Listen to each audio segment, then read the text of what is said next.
Sometimes you can follow all the styling and fashion advice out there, but for some reason your outfits still don't look right. It's often best to learn from your mistakes, and I have made a lot of them. So in today's video, I want to talk about some styling mistakes that I constantly made in my teenage years and beyond. These are things that I wish people had told me at the time, so if you're struggling with your style at the moment, hopefully this will help. Number 1, wearing clothes that didn't fit my body type. A huge mistake I always made was not wearing clothes that suited my body type. I've always been pretty skinny with a shorter torso and longer legs. Even if I put on weight, I just get that skinny fat physique with a rounder body but skinny arms and legs. But I used to insist on wearing skin tight t-shirts and trousers around my hips. I guess I thought that tighter t-shirts made me look buff and that was a good thing. And then wearing baggy trousers was probably something I picked up while skateboarding, and it was the only way I really knew how to wear them. This ended up elongating the look of my torso and shortening my legs. And because the clothes were ill-fitting, it just gave off a weird and awkward look. Nowadays, I lean into my natural strengths a little bit more. I wear high-waisted trousers that are a little bit more form-fitting because of my slimmer waist and skinny legs.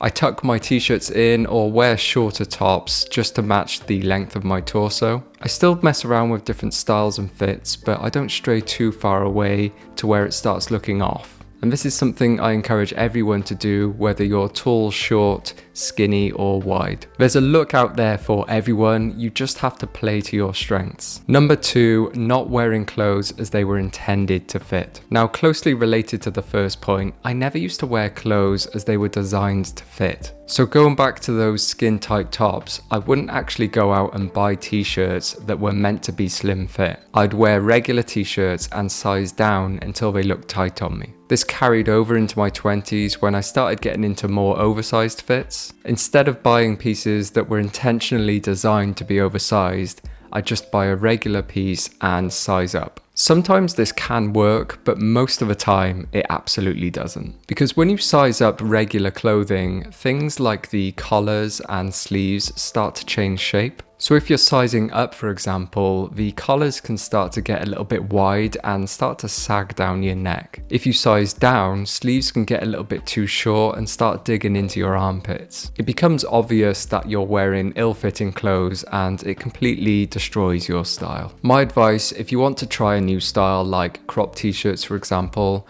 go out and find t-shirts that are designed to be shorter in length. We're very lucky these days because most high street and online stores sell a variety of fits, so go out there and experiment. Number 3, following trends too precisely. The next one is something I think we've all done and probably still do today, and it's following trends too much. And what I mean by too much is too precisely. I don't think this was much of an issue in my teens, but once I got into my 20s, I started following certain trends to an absolute T. I'd find certain looks and decide that I needed those exact pieces styled in that exact way to look good. And this sort of comes back round to my first 2 points. I was never really dressing in a way that looked good on me specifically.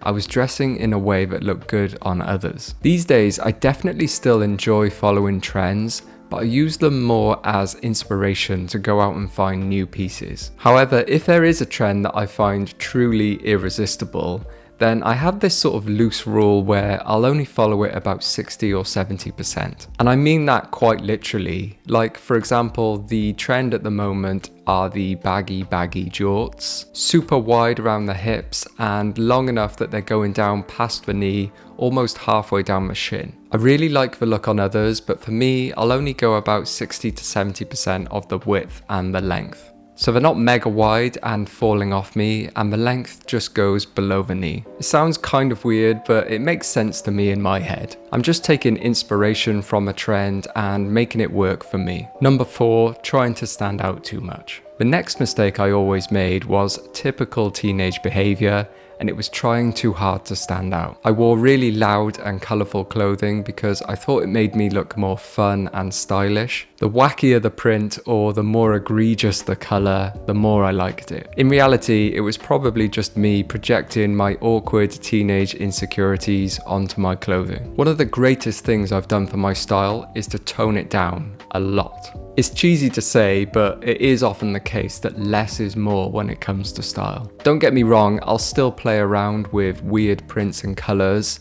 but I'll limit it to maybe one piece in an outfit. And I make sure that it actually makes sense within that outfit. Wearing something bold just for bold's sake isn't really going to do anything good for your style. You're usually better off just toning it down a bit and keeping it classy and chill. Number 5, not incorporating any colour theory. The next big mistake I made was never thinking about colour theory when building my outfits. This is definitely related to my last point, where I used to just wear loud and obnoxious colours to stand out. I made no consideration to how colours paired together and how powerful they can be to improve your style. Walking around in multicoloured outfits is rarely a good look for casual occasions, which is what most of us are dressing for. Having even a small understanding of how to use colour can make all the difference. Some simple examples I use are, for example, limiting the amount of bright colours in an outfit.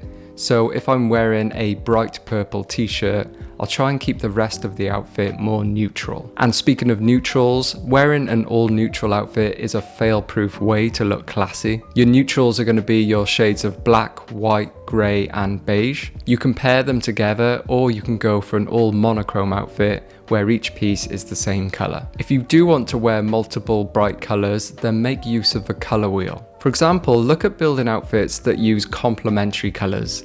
These are colours that are opposite each other on the colour wheel. These are just a few examples, but you can go way deeper on colour theory. Either way, it's going to have a huge impact on your style. Number 6, buying expensive clothes. The final mistake in today's video was buying expensive clothes because I thought they were going to be better quality. Specifically, I'd get into certain brands because I thought they were the best you could buy. I can't tell you how many overly priced t-shirts I bought from some brands just because they had a logo on it.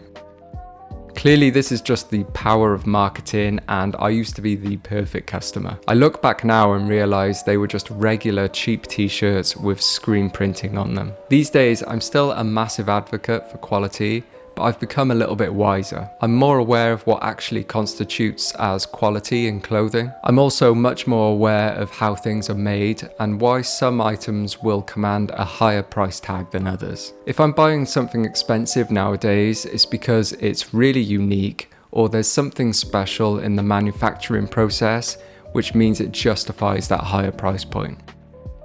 Overall, I'm not saying I've eliminated my bad habits and perfected my style, but by cutting out, or at least cutting down on the things I've talked about in today's video, I've greatly changed the way I think before I wear or buy something. And overall, that's made a big difference to my style and outfits. You may agree or disagree with some of my points, or have something to add.